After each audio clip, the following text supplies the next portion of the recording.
அல் அமீன் மேல்நிலைப் பள்ளியில் புத்தக மதிப்புரை. 24 மாணவர்கள், 24 புத்தகங்கள். மதுரை கோ. புதூர் அல் அமீன் மேல்நிலைப் பள்ளியில் இலக்கிய பூங்கா சார்பாக புத்தக வாசிப்பு திறனை ஊக்கப்படுத்தும் நோக்கில் புத்தக மதிப்புரை நடைபெற்றது. 6 முதல் 11ஆம் வகுப்பு வரை பயிலும் 24 மாணவர்கள் இலக்கியம், அறிவியல், வணிகம் மற்றும் தலைவர்களின் வாழ்க்கை வரலாறு போன்ற 24 புத்தகங்களை மதிப்புரை செய்தனர். தலைமையாசிரியர் ஷேக்நபி புத்தக மதிப்புரை செய்த மாணவர்களை பாராட்டினார்.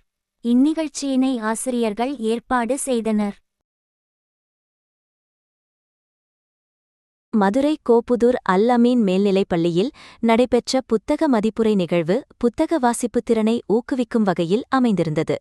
6 முதல் 11ஆம் வகுப்பு வரை பயிலும் 24 மாணவர்கள் பல்வேறு தலைப்புகளில் புத்தகங்களை மதிப்புரை செய்தனர்.